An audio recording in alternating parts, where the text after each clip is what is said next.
Welcome back to the Full-Time Wedding Pro podcast, my friends. It's good to see you. It's been a minute. Man, it's been a minute since I've made a podcast episode. So you're going to notice, okay, that we're doing things a little bit differently right now. Well, you might not notice if you're just listening to the podcast, but this is a live podcast episode. I'm moving forward. I'm going to be testing some live podcast episodes. So basically, if you're listening to the recording on Spotify or Apple Podcasts, or you're watching on YouTube, sweet, welcome. I love that you're here. Please subscribe if you want and like the video if you find value out of it. But if you want to come to these live, like we're live streaming right now, I'm live on Instagram, I'm live on YouTube, and I have a free school group called Wedding Pro Collective that you can join. There's about 1,000 people in it. I will say, not been very active in it, but I will be more because that's where these are going to be posted as well. So if you want to engage in a free community and all that stuff, feel free to do that. But it's been a minute. Yeah. So this podcast episode is going to be about how to book 30 plus weddings a year, the full playbook. Now, I struggled a little bit with naming this podcast episode because some of you don't want to book 30 weddings a year. Some of you would rather only book 10. Some of you would rather book 200. Ask me how I know. So the whole point of this, hey, Chase. So Chase Streams signed up a couple weeks ago and just booked a $7,000 wedding. Thank you, brother. Thank you for putting that in there. I love it. Congratulations. So obviously Chase is talking about the Full-Time Wedding Pro program.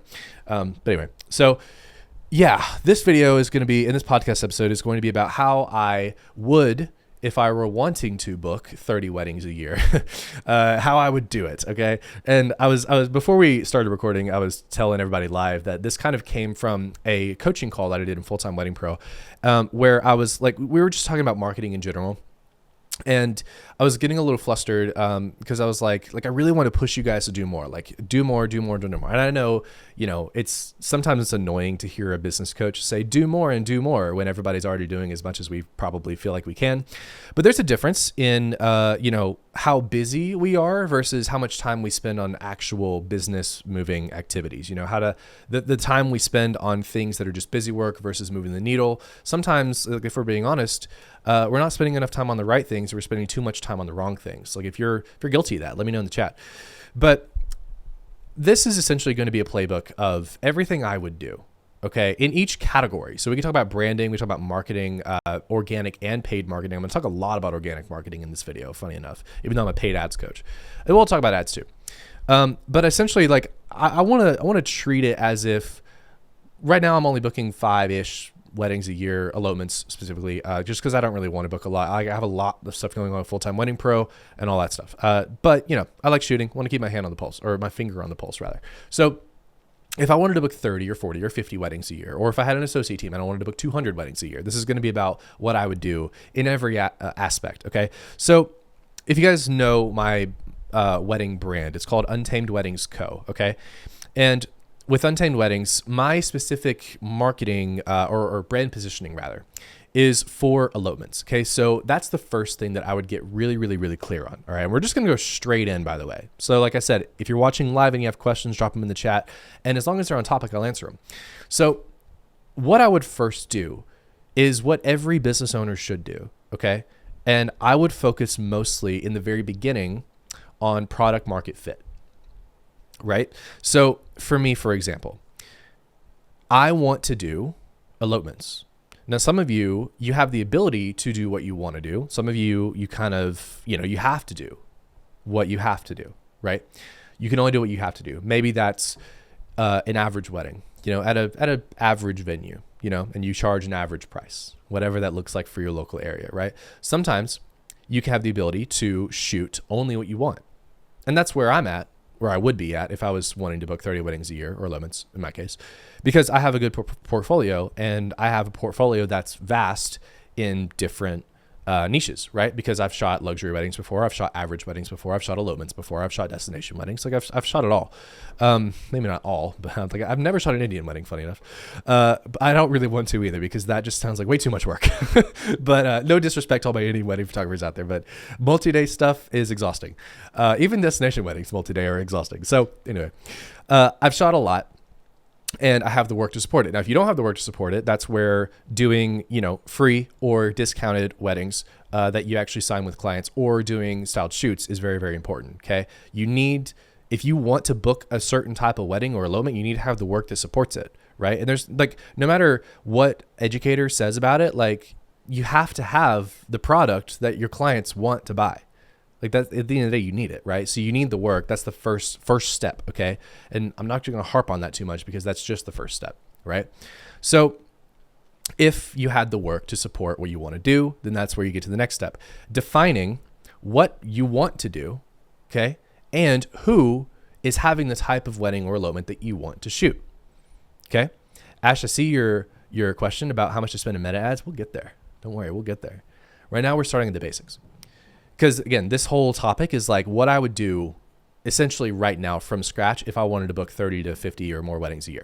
So number one, determining what you want to do, okay? And who is having the type of wedding that you want to shoot. I'm really, really big on like what you want to do because like, especially we're booking out these weddings and elopements a year in advance. You don't want to be mad at yourself a year from now if you book something you don't want to book just because you needed some money. Okay. Now, if it's all you can book because that's the only portfolio you have, that's different. But for me, I want to get super, super clear on what I want. Okay. And this is where a lot of people screw up because a lot of you guys will just be like, okay, I'm a wedding photographer or I'm a elopement photographer or I'm a wedding filmmaker, whatever. Right. And you'll just take whatever type of wedding comes your way at any type of venue. Right. And that's fine if you want to be a catch-all. But what's the problem with that is when you're marketing, it's really hard to know who to speak to. Like if any of you guys are watching and you're just kind of I'll shoot any wedding or whatever, how do you know who to talk to when you're making your marketing? Do you just talk about the wedding itself? Just talk about like different venues, whatever. It's so much easier to have an ideal client picture in mind when you know what you want to shoot, right? So I shoot Indian weddings. I want to shoot Western weddings, but I can't find an entry point to create a portfolio. Dude, it depends on where you live, but right? So easy. Like do them for free or low cost or second shoot or associate shoot or go to a styled shoot. Easy, right? As far as portfolio. Just do one of those or multiple of those. And then that'll get your feet wet with it. So you got to put in the work, right? To get the work out of it. Take care of the work take care of you. It's one of my favorite quotes from Ryan Serhant. Anyway, so defining what you want. Okay. For me, it was destination elopements, all day elopements, and sometimes multi-day elopements. So that's what I want. So that's all I would show. And that's really all I do show for the most part because that's what I want. Okay. So, and I show that on the Instagram, on the website, whatever, in ads, if you run ads, in content as you post, all that stuff. That's all I show. Okay. And then you will also start to identify your ideal client type. Now, yeah, you can make a whole ideal client profile and, get really nitty gritty on like what jobs they have, what they spend money on, what their values and stuff are and all that stuff. But for the most part, the ideal client part's pretty easy. What you need to understand about your ideal client is you need to know what they want. You need to know what they don't want. You need to know what their fears are and about what they can afford. That's really it. Like when you really just like nail it down, what they want, what they don't want, what their fears are, and then how much they can afford. That's really it. Now the afford part is fun because it also depends on your location. For me, I'm in East Tennessee. Okay. I've lived in East Tennessee. I've lived in Florida. I've lived in West North Carolina. Up here in the South, I'd price myself out of my local area at about $5,000. So for me, I traveled. Or since I'm, in the mountains and I live near Gatlinburg and Pigeon Forge, Tennessee and all that stuff, and then the Blue Ridge Mountains and all that stuff in Asheville, and Wilmington, North Carolina as well, those are all kind of destination-ish areas. They're not as popular as, some of the really big elopement places, but that's fine. So what I would do when I ran ads is I would target people outside of our area who want to come here to our area and have a really nice elopement. And I would get bookings that way, and I was able to charge more. If I wanted to book locally and charge what I wanted to charge, which was $7,000 to $10,000 on average per service, per wedding or elopement, then I'd usually have to travel. I'd have to go outside of my little area. I'd have to go to like Asheville or Knoxville, Tennessee, or Nashville, Tennessee, or Raleigh, North Carolina, or Wilmington, North Carolina, or whatever. So, if you're living in like a really, really small area like I am, I think our city has like 40, 50,000 people, maybe. I don't know, maybe more, but most of the weddings around here are a little bit lower priced. Okay. And 7,000, starting is pretty high for my area. It's actually pretty high nationwide. It's above average. So yeah, I priced myself out of my local area, but that's fine. So I identified what I wanted so it would make me happy. Okay. Cause that's important. you don't just want to make money. You want to be happy too. I identified what I wanted to shoot to be happy, the types of couples I wanted to work with. And then with the couples, I identified what they wanted, what they don't want, what their fears are, and what they can afford. Okay. Case in point, if you want to charge $5,000 plus for a wedding for one service, just photo, just video, and then maybe double for both, you probably don't want to go after couples who are wanting a DIY boho wedding in a barn. Now, depending on your area, the barns might be nice. Some of you guys in New England, some of your barns are nice. Okay. Here, barns mean $1,000 photographer and barbecue. So I didn't want that. So I stopped showing that. Okay. So, but I started there. We all start somewhere. So, number one, identifying what I want, what I don't want. Okay. Now, then we get into marketing. What should we talk about first, guys? Paid ads or organic? Paid marketing or free marketing? What should we talk about first? Put it in the chat. Same here in Missouri. Oh yeah, I bet your barns are crazy. We might have a little bit of a delay. I feel like you guys are going to want to talk about paid ads first, which is fine. Ad. Cool. Paid. Yeah, that's what I thought. All right, cool. We'll talk about paid ads. Oh, organic. We got 1 vote for organic. We'll talk about organic right after. Don't worry. Oh, we have 2 votes for organic. Now we're tied. All right. Paid ads won. Okay, cool. So we'll talk about paid ads. So if you guys don't know who I am, paid ads is kind of my whole thing. It's really the cornerstone of what I teach inside Full-Time Wedding Pro, but it's not the only thing I teach. We do teach supplementary organic strategies. Like, I'm not going to sit here and shit on organic. It's great, and you need it. Okay, so let's start actually by just outlining every strategy. Okay, at least every strategy that I think is good to book weddings. This includes organic, by the way. So number one, let's start with paid. Number one, meta ads. Google ads are, let me actually runner up. Google ads are fine. I personally have never ran Google ads. I've learned them because some of my clients run them. So I've learned them to give support, but I've never ran them myself. Some people in my program run them and they do well, but I'm not the Google ad person. Okay. I think they're expensive. And to me, like just in my head, they don't make a lot of sense because we're in a visual industry. So Google ads are an option. I don't run them. Meta ads and TikTok are where I would start. Okay. So with Meta, you can run on Instagram and Facebook. You can also run on Threads if you're a threadophile. That sounded weird. Anyway, so if you're on Threads, and you want to run there and Instagram and Facebook, that's where Meta lives, right? You can also run on TikTok. Now, I'm just now starting with TikTok. I'm getting into TikTok. One of my clients who's very successful is also branching into TikTok, and she is getting her feet wet with it. So who knows? Maybe I'll make more TikTok ad content in the future. But what I know, like the back of my hands, is Meta, Facebook, and Instagram and Threads. Okay. Now, that's where I would start. So you have a few strategies there overall that work really, really well. Okay. Number one, follower ads are great. Follower ads are where you send couples through an ad to your Instagram. Okay. It's just Instagram. It's not Facebook because Facebook's weird. So just Instagram, you get the followers in, you start a conversation with them, and then you book them that way. Pretty easy, right? And it's also very, very cheap. With this strategy, you can run them in the Meta Ads Manager or you can boost posts. Boosting posts is longer and a little bit more risky because you're testing like one at a time, but it's also very beginner friendly.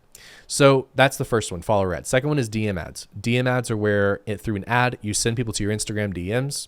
They DM you something, could be like any word, or it could be an FAQ or whatever you want to start the conversation off of. You get a DM that way, and then you set them on a call, or you can DM close them like a few of my clients do. And then that works great too. You run this through the ads manager through Meta. Okay. Third is to your website. So we call this DTO, direct to website, or direct to offer, same thing. And that's where we send people either to your website homepage or a landing page. Okay. I know I'm going fast. Don't worry. This will be recorded and it'll be on the podcast, obviously. And I'm not going to get like too crazy in depth on these, but you know, we'll answer obviously questions too if you guys have them. But anyway, so third strategy is to your website. Okay, direct to offer. This is literally where you run people from Facebook and Instagram to your website, to your homepage, or to a landing page. Now the differences between the two. Usually for like most weddings, I say like homepage is fine, it tested better than landing pages for us for local weddings.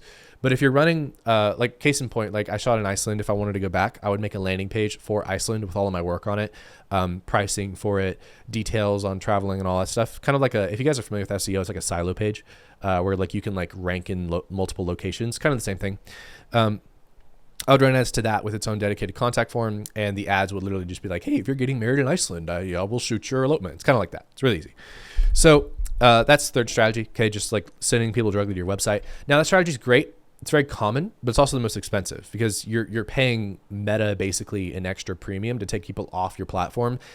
And with this strategy, you're not going to get immediate feedback. Like if you get follows in, you're going to be able to tell immediately, oh, these follows are good or these follows are trash. Same with DMs, but sending people to your website and just letting the inquiries roll in, you're going to be spending a few $100s before you really start seeing any traction. So every strategy has its pros and cons.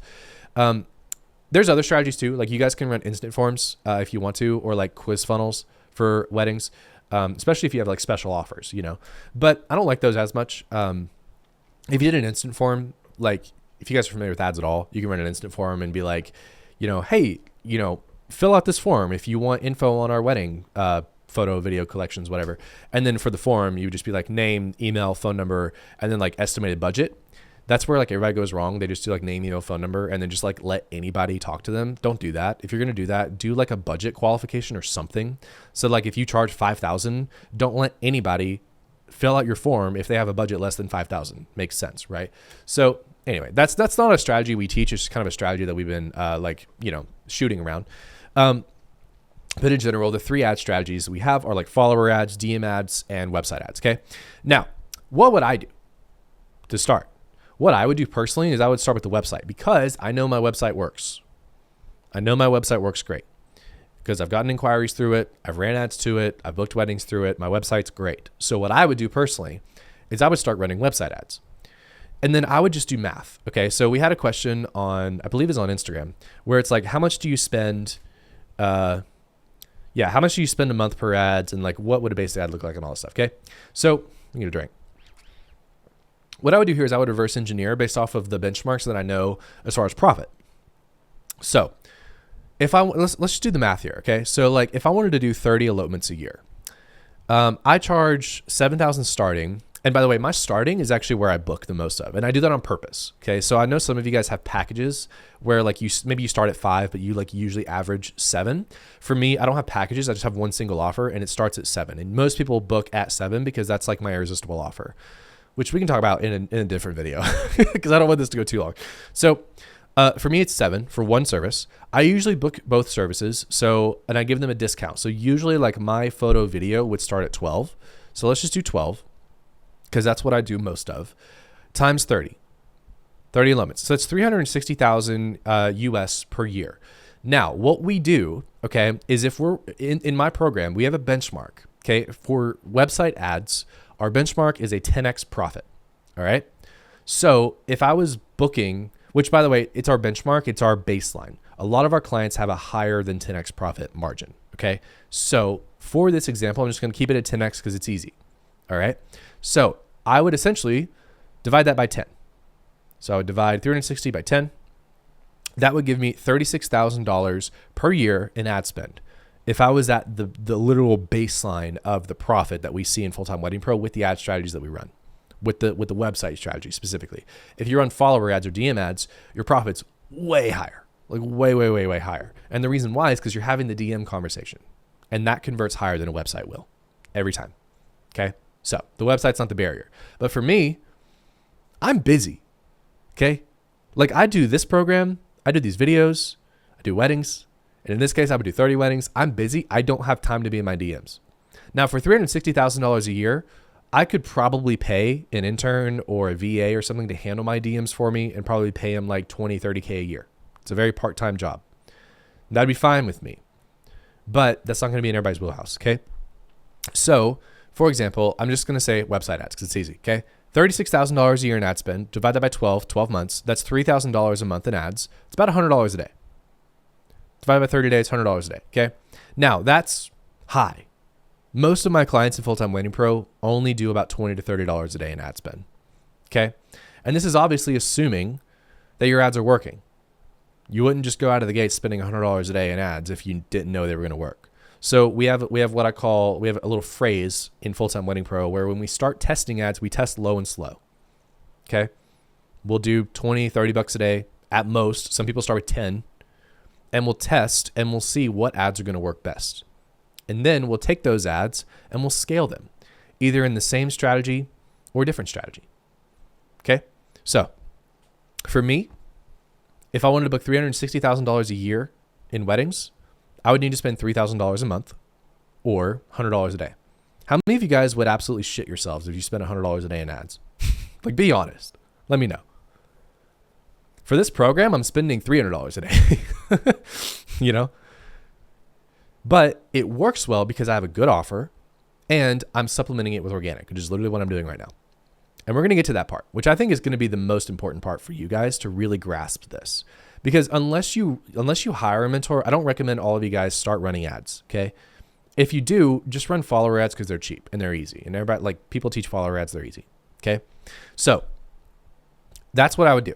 Now, as far as like what a good ad looks like and all this stuff, I've got other videos on YouTube about that, but I would do a mix of photo and video ads because I do both, right? But you could still do photo and video ads even if you're just a photographer. You would just use the video you would use to basically just be like reels you've posted behind the scenes, or you can, maybe potentially get some work from a videographer that you've worked with. A lot of people do a lot of different stuff for video ads if they're photographers, but in my program, for the most part, people run photo ads if they're photographers, and then video ads if they're videographers, and they work great. So, there's not really a big difference between the two, okay? So anyway, that's what I would do for paid ads. Now that probably could book me all the weddings that I would need, but I'm not going to stop there, okay? And sadly, when people join my program, they kind of do just stop at ads. Not everyone, a small percentage will stop at ads. And then they'll leave that as like their main thing, which I get because, you don't always want to be posting on Instagram. That's fine. But here's the way that I would think about it. If I was wanting to book 30 elopements a year, and that 360,000 minus 36, so it's about 330,000 a year or 320,000 a year. Let's say after taxes, it's 280. Okay. $280,000 a year in my bank account after taxes and everything. Okay. If I was wanting to live off of that, then I would do everything else I'm about to tell you. If I had supplemental income, I wouldn't care. Okay. But if my family's life depended on that 280,000, this is everything that I would do. So pay attention and listen. All right. Pop quiz for those of you listening live. How do you essentially guarantee ad success? And if you're not in the program, then I don't expect you to know this answer, but I'm going to tell it to you anyway. I'll go ahead and start so that the chat can catch up, okay? How do you guarantee ad success? What you do is you think about what would it take for me to run this business in the ground? What is everything I could do or not do to guarantee that I file for bankruptcy at the end of the year and my business dies? Let's think about it for a second. What's the first thing I would do? I would never post on Instagram, ever. What's the second thing I would do? I would never curate my portfolio and I would just post whatever on my website. What's the third thing I would do? I would never make any content that's helpful for my wedding couples. What's the fourth thing I would do? I would never follow up. Fifth thing, I would never rank on Google or ChatGPT, Claude. Sixth thing, I would never form vendor connections and referrals. Seventh thing, I would never try to push for referrals from past clients. Those are the things that I would not do if I wanted to run my business in the ground. So guess what, guys? If you don't want to run your business into the ground, just do the opposite of those things. Here's how I would do it. And this is what I was talking about on that call. Number one, I would commit to long form and short form content consistently. Let's start with short form. Okay. I would post on Instagram daily. And I know a lot of you guys are going to be like, oh my God, I don't want to. Listen, if my family's life was dependent on that 280,000 a year in my pocket, I'm not questioning that I need to post every day on Instagram and TikTok.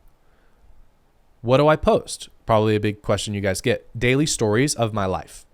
Why? Couples follow people. Yes, they like your work. Yes, they like your weddings. But this is a very personal career that we have. Couples want to know more about you. In fact, mine and a lot of my clients' highest performing Instagram posts are life posts. They're pictures of them, their videos, their stories, showcasing their lives, their family, their travels, their pets, their cars, their hobbies, whatever. I said cars because that's one of my hobbies, but yeah. Anyway, it's not just the pretty work. Now, yeah, you can tailor your feed to be pretty. Your actual feed. It can be pretty. That's fine. If you want to treat it as a portfolio, go for it. But if you start posting reels, behind the scenes, value-based content. What's value-based content, by the way? We'll talk about it. Don't worry. Okay? Behind the scenes, your lifestyle. Shouting out other couples. You could post those on reels and on stories. Every day, daily. I would also have story highlights. Here's some of the things I would have in my story highlights. One, I would have life and travel. And if you are really big on the travel part, I'd go story highlights based on location. So I would have different locations as different story highlights. Favorite venues and vendors to work with that I've worked with before, and I would tag them in those story highlights, especially if I'm locally based. Okay? If you're like all over the world, doesn't make much sense. Second thing, okay? Third, what else would I have? I would have an information story highlight. Okay, so that would be things like how to book me, frequently asked questions, pricing, starting rate, range, or full pricing if you want. All of it works now, which is another conversation, but just trust me, okay? Client success stories, okay? So client testimonials, screenshots of text messages you guys get whenever you deliver galleries or your films. Kind words clients have left you on review websites, or just over text or over email. Reaction videos of your clients reacting to their photos. Video, photo. You guys know what I'm talking about? The other thing, it's where you have a video where it's slideshows. That's it. So when clients react to slideshows or wedding films, you would have that in one story highlight. Okay. So testimonials, whatever. New client shout outs are great too. Not my favorite, but they are good. Okay. You can also have an about me story highlight. And any of these, by the way, you can have as pin posts as well. Now, me personally, I prefer pin posts to be three things. One, you. Okay. So you as the creative, a good photo of you, the very first one. Second, if you've been featured in like Vogue or People or whatever, even if you've paid for it, I don't judge.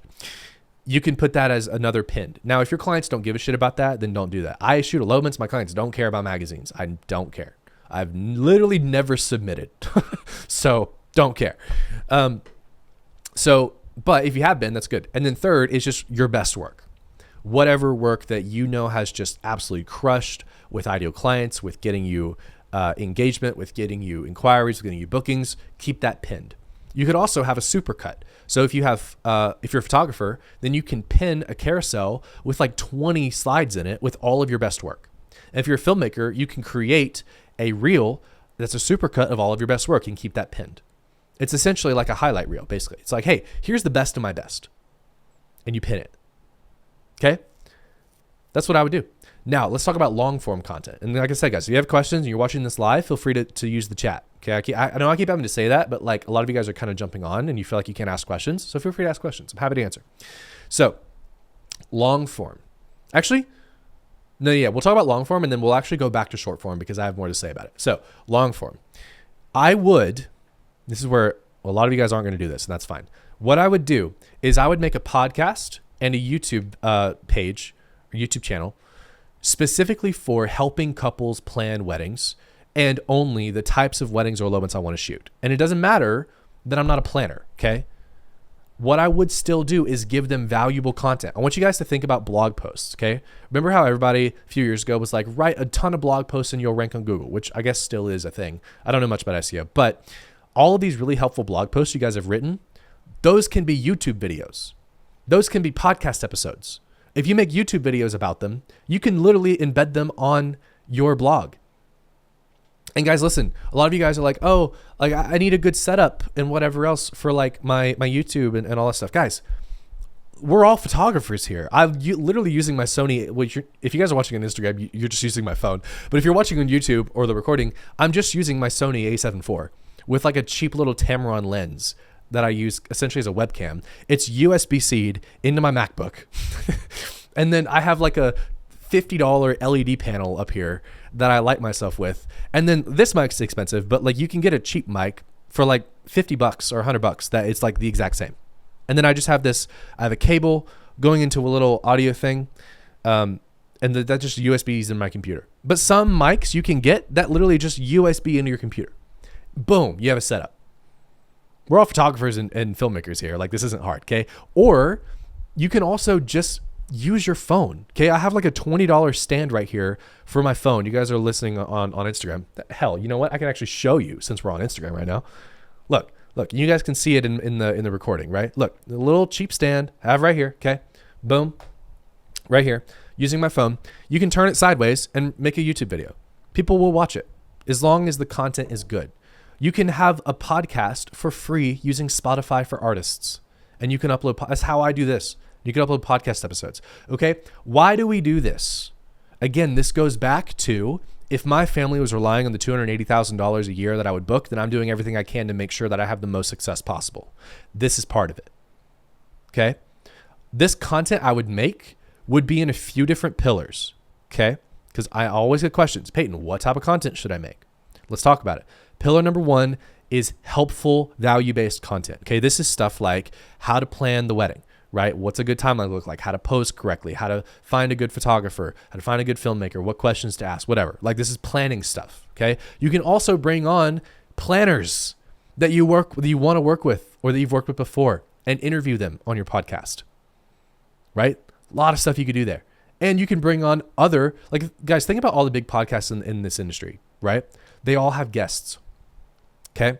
Like I watch the vendor table all the time, which by the way, I really want to get on that podcast. I think it'd be so fun because they are so controversial and I love it. But anyway, so like stuff like that, you know, like making content for couples, and you can even make like controversial content. You guys have seen the TikToks that go viral, you know? So the stuff you could do, right? Now that's one part. Okay. Second part, I'm talking about it right now. Improviser. The trick to making your ads succeed. Yeah, I'm talking about it right now. It's organic content. Okay. I'm tired of getting 2,000 weddings only. We can talk about that too. Don't worry. So anyway, podcast content. That's where I left off, right? So value-based content is the first thing. Second thing, which nobody does, is booking-based content. Okay. We also can call this framing content. Now we're going to get a little controversial here, but stick with me. Framing content is the same thing as propaganda. You essentially want to make content that purposefully puts people in the right mindset to buy from you, right? So, for example, if you charge $5,000 and you're getting, David, this is for you. If you're charging $5,000 and you're only getting couples talking to you who can only do $1,000 or $2,000, you can make content about why couples should spend more. Why photographers, filmmakers charge what they do. Okay. You can make content about how to hire the perfect photographer, filmmaker, and then you could talk yourself up in that. You can talk about what makes different photographers and filmmakers different from each other, and then explain how you're different. Okay. You can make content saying, here's why you should book your photographer a year in advance and put people in the right mindset. Okay. This is essentially framing-based content. It is designed to get people in the right mindset to buy from you. You preemptively overcome objections. You can also answer frequently asked questions. Okay. So things like, hey, what happens if I hire a photographer and they get sick and they can't show up to the wedding? How do photographers choose a second photographer? What is delivered in a gallery? What does a gallery look like? When do we get the gallery? For filmmakers, right? Do filmmakers release raw footage? What is a documentary edit? How does that work? When do we get our film? How do you choose video for a film? Now you might think, oh, this is content for other filmmakers. It's not. It's content for the couple. So you don't have to go in depth on how you edit a wedding film in Premiere or Resolve or whatever, right? Don't do that. But what you need to think about is, what are all the potential questions and objections couples would have before hiring me? And then you make content for that. And make sure you are constantly reiterating the beliefs and the character traits your couples should have to put them in the right mindset to hire you. And we can talk about this more if you guys want, because I love this stuff. And then what you can do is you can take that long form content and you can make short form content about it. Now, what I don't recommend doing necessarily is actually clipping. You can, okay, that's totally fine. Like, a lot of people do that, but I wouldn't rely on that as your primary short form. I would make specific short form for Instagram and TikTok. Now, again, I know a lot of you guys are like, I don't want to be a marketing guru. I don't want to be a fucking social media influencer. I just want to book weddings. And I get that. And you don't have to do this. My mindset around this is, if I'm running ads, I know what is going to get me the highest ROI. And I think about it like a funnel. If ads are getting me people in the top of the funnel, then the content I make is designed to nurture those people. The content I make is not designed to get a ton of new people. That's what the ads do. Okay? Doesn't doing content on Instagram explain why videographers charge what they do, make people feel like you're pleading people to get paid more? Not necessarily. Because there's a big difference, right? So like, if I made a piece of content for a couple that was like, here's why you should charge here's why you should pay $10,000 for a wedding filmmaker. My wedding films look beautiful. Don't do that, right? But you can make content that literally explains the red flags of underspending on a photographer or a filmmaker, right? So think about it that way. Think about it from a couple's point of view. Not you guys, but like, a lot of people think that a couple, and a lot of couples think this too, if they spend less money, they're like, oh, okay, I could potentially spend less money and have a good filmmaker or good photographer. And that can be true, but think about the risk for a second. A lot of people think they're only going to get married once. Hopefully, anyway. They shouldn't be getting married if they think they're going to get married twice, okay? Now, obviously, we know that isn't the case, but every couple pretty much goes into their wedding thinking this is going to be the only wedding I have, right? Hopefully, anyway. So think about the risk in their minds. They know they can get someone cheaper. Even couples who want to spend 10 or 20 grand know they can get someone cheaper, but they don't, because they want the best, or they want what they perceive as the best, and they want the lowest risk. I'm telling you guys right now, an extra $3,000 to guarantee that I will get my wedding film and it will be perfect is so worth it to me. And it was worth it to me even when I was only making 50 grand a year. Right? That's the type of content you would want to make, JSJ. Thinking about that. You can also stitch, like, you guys know I've done this. You guys can stitch controversial reels and TikToks. All right. To those of you who are joining a little bit late to this, I'm explaining everything I would do to book 30 plus weddings a year, elopements, if I was running ads. Now, you don't have to run ads to post content, obviously, but my content goal, again, is to nurture the people who find me from ads. I'm running ads, couples follow me, they inquire, whatever.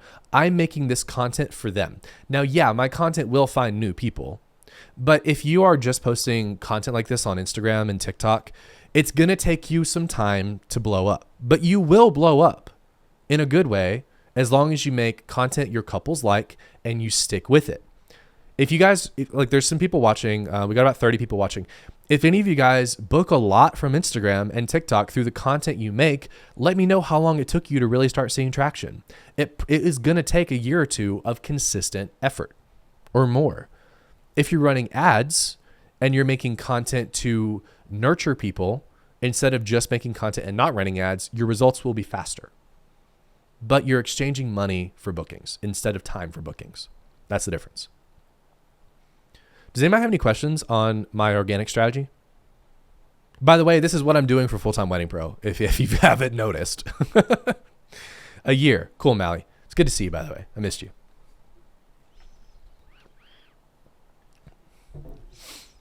right? All right. Now, I would also take SEO seriously. Okay. Now, SEO specifically, Google, yes, but also making sure I rank through ChatGPT and Claude. I'm going to tell you guys, I don't know shit about SEO anymore. I used to be really like up and up on it. I don't know shit about it anymore because it's not been my focus. Blake, oh my God, what's Blake's last name? I forget his last name. Anyway, if you guys are in my program, Blake did a workshop on SEO. He taught like almost everything he knows. Okay. It's great. So if you're in Full-Time Wedding Pro, you have that. If you don't have it, or if you're not in Full-Time Wedding Pro, hold on. I'm going to go on Instagram real quick and shout him out because he's fucking awesome. Blake, I think it's Cernasek. Is that how you say his last name? Blake, if you're here, let me know. Because I don't... Okay. I might have to actually link him maybe in the description after this because I don't remember... Let me just look at Blake SEO. And if you guys have questions, put them in the chat. Why is he not popping up on my... Hold on. I want to find him because I want to make sure you guys have a good resource for SEO. Because Blake's awesome.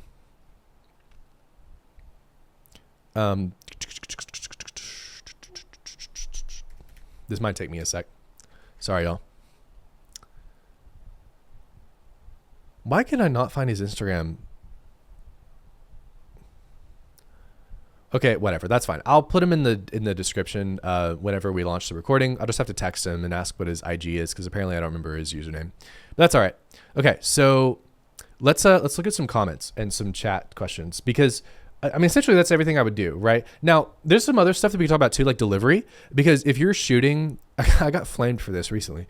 My opinion is that most people shouldn't take over 8 weeks to deliver a gallery or a wedding film. Now, I say that as somebody who has done that, but I think like with AI nowadays, and with the, VAs and all that stuff, if you're shooting volume, there's no need to take more than 8 weeks to deliver a gallery because there's so many amazing resources that can help you guys deliver faster. And couples want faster. It just kind of is what it is. Couples want faster. Now, yeah, I'm sure your couples will be fine if you take 8 weeks or more, as long as you tell them, like as long as you set the expectation, it's fine. But me personally, I'm always going to try to get my galleries back faster. So I got flamed for that opinion, but it's fine. People can disagree with me and that's okay. You guys can all run your business how you want to run your business. Okay. But what I was saying is, especially with like Aftershoot, there's so many good AI softwares that can help you guys with editing faster while keeping your artistic ability. Okay. So anyway, that's what I would do. We can talk about referrals and stuff too. I got a lot to talk about that, but let's see. Question on paid ads. What word text to photo ratio? It doesn't matter. Like, I assume you're asking like if you have text on a photo. Like I like if you're talking about text on a photo for an ad, I just like to keep it simple. But if you're talking about like caption versus photo, like the caption itself doesn't matter as much as the photo itself. So I have clients in Full-Time Wedding Pro who have like really long captions and then clients who have really short captions and it doesn't matter. So yeah. What would you say if you struggle making content because I'm trying to quality higher of the video, but is it quantity over quality? Yeah. So JSJ, like, listen, when you're making content, guys, everybody watches TikToks. And guess what? Like 90% of the TikToks are made with an iPhone. Okay. Now, if you're charging like 10K plus and you're only working with super high-end luxury couples, honestly, I think iPhone content still would be fine. But if you really want to make it nice, use your camera. Okay. If you have like I have a Sony AS7 or A7 IV, plug it in USB-C to your MacBook and then get like a little $100 USB mic and make content that way. Get a little like $50 LED light panel from Instagram. You guys can see it in my glasses, my reflection. See the light panel up there? So yeah, get one of those. Super cheap. All in with, I mean, unless you buy a new camera, all in, you're only in like a couple $100 and you've got a great setup for content. That's all you need. And like, I use OBS for video recording and it's free. So yeah. So anyway, if you're just making like a reel then what I would do is one, iPhone content, just speaking to the camera, get in front of a window, if you can, so you have like, good lighting, and just post it. It's fine. Or you can make higher quality long form content and then clip it. Both work. I made a video and it blew up, got me 80 leads in a week organically on TikTok. Let's go, Jay Walker. Let's go. See, sometimes you guys can make TikToks and they blow up. But guess what won't happen if you don't make any content? You won't blow up. You won't get 80 leads in a week. I've had a lot of people, by the way, who come to Full-Time Wedding Pro and start running ads who have gone viral before like that. And then they use those posts as ads and they crush. They do like insane numbers. So yeah. How much did you pay? If you're talking about like, I don't know what you're talking about. How much did you pay? Do you mean like for setup? $100 mic. Well, this one's more, but like you can get like a $100 mic or a $50 mic, $50 LED light panel. You guys can see it in my recordings. And then like my Tamron lens was maybe a couple $100, but like you can literally just use your existing camera and lens and a couple, like one USB-C cable into your computer and you're good. That's all you need. Now, let's talk about a couple more things, right? How do we ensure that we get referrals? Super easy. Number one, vendors. Number two, clients. So let's start with vendors. Vendors. What I would personally do, oh, they're going to hate me for saying this. I don't care. What I would personally do if I wanted to make new vendor connections is I would literally cold email and cold DM as many as I possibly could. And it would be simple. It would literally just be like, hey, I love the weddings you shoot. I love the weddings you plan, that you host, whatever. I love the weddings you do. If you have any clients, any couples who need a good photographer or good filmmaker, here's my portfolio. Let me know. That's all I would do personally. That is literally all I would do. Now, there's more you could do. Yeah, wedding planners help a ton. Now, if you want to actually form relationships and be friends with them, then do that. That's fine. For me, I don't care. I would literally just cold email and cold DM as many of them as I possibly could. Like, volume negates luck here. I would literally send like 1,000 cold emails and DMs. Every single planner, vendor, venue I could think of, I would get my name out there. Okay. And I would just let the volume take care of it. That's what I would do personally. And by the way, I know photographers and filmmakers who have blown up just doing that. That's why I say that. Okay. This is not my opinion. Well, I mean, it is, but like I've seen people do this and it works great. Volume negates luck. Like the thing with planners is like, yeah, you can probably find a handful who like you can form a really good friendship with, and then like have them refer you. But for the most part, they're already getting blown up. So if you're leading that, like if your marketing strategy is just referrals, you're kind of screwed. Like, I'm not going to lie. Like, yeah, it can work, but you kind of have to get lucky, or you just need to do way more volume than you think. Now, second thing with planners, well, vendors in general, I'll just say vendors. Okay. If I'm making long form content and short form content, I would work with them on the content. I would interview them. I would make content with them. I would shout them out. I would do as much as I can to promote them. Okay. Big part of it, because then you both can make content for couples and everybody benefits. For me personally, since I know how to run ads, I would get in touch with a few planners in my area that I really want to work with. And I would say, hey, I'll teach you ads if you refer me. Boom. Infinite referral feedback loop. That's me though, because I have a skill and I know how to market. And by the way, some of my people in Full-Time Wedding Pro do that. And they create their own little referral loop. It's amazing. I love it. All right. Couples. Okay. You want obviously to get referrals from couples. A few ways you can do this. Okay. Number one, make sure you're providing an incredible experience. And I mean it, guys. I mean it. Over deliver on every part of the process that you can. Okay. That's my whole playbook. My couples are like my bosses. I need to make sure they are taken care of. So I need to make their day as effortless as possible. We could talk a whole podcast episode about this. Okay. But I'll leave it there for the very beginning of this. I just want to make sure the experience is actually worth referring. Okay. You have to start there. If you're late on gallery delivery, if you don't get back to them in a timely manner, If you don't know how to pose, there's a problem, right? If you're showing up to a wedding day and you're not in a good flow state, you're not in an energetic, and when I say energetic, I don't mean bouncing off the fucking walls. I mean, like, you don't have a good energy to you. Okay. They're going to feel it, right? If you're negative, if you're complaining, if you're lazy, right? So that's where you have to start. You have to provide a good experience, obviously. Okay. If you don't do that, then nothing else you do will get referrals from clients. So you start there. Second is you ask for the referral. Blows my mind, right? You ask for the referral in two places. At the time of booking. So when you book them, when they book you, you say, hey, thank you so much. I'm so excited. By the way, do you have any friends who are also getting married that need a photographer? I would love to chat with them. And if they say yes, here's what you do. You get their contact information from them, and then you tell your couple to text them and say, hey, I just booked this photographer. They're going to reach out to you because I told them that you need a photographer. Boom. Okay. Why do we do it at the time of booking? Because before the wedding, that is the biggest time where they're like, awesome, let's go. I'm excited. Okay. You do it then. And then you don't do it after you deliver the photos or the video. You do it right after the wedding or right after you do sneak peeks. Hey, my wife's here. What's up? So you do it when you deliver sneak peeks or right after the wedding, either one. Okay. So same thing. Hey guys, I loved working with you. It was so amazing. I had such a great time. Like, oh, thank you so much, blah, blah, blah, blah, right? You get a response, whatever. Here's your sneak peeks, whatever. Okay. It's like, hey guys, by the way, I know I asked you this before. Do you have any friends that are getting married right now that you would like to refer me to, or refer? You guys know what I mean. Okay.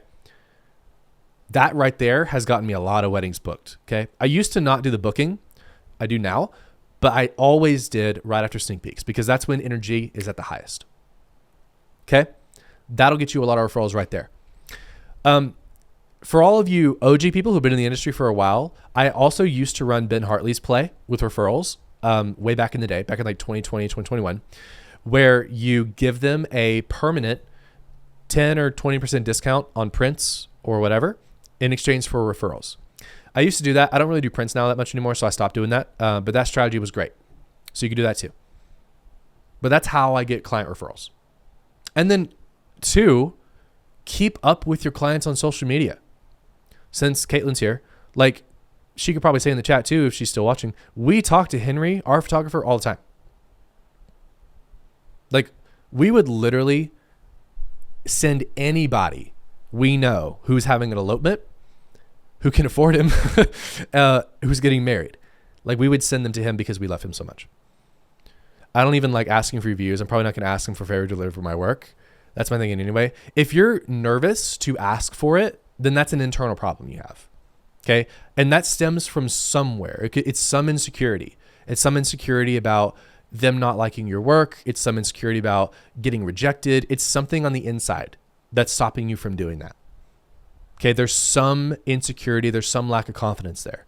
And you got to work through that.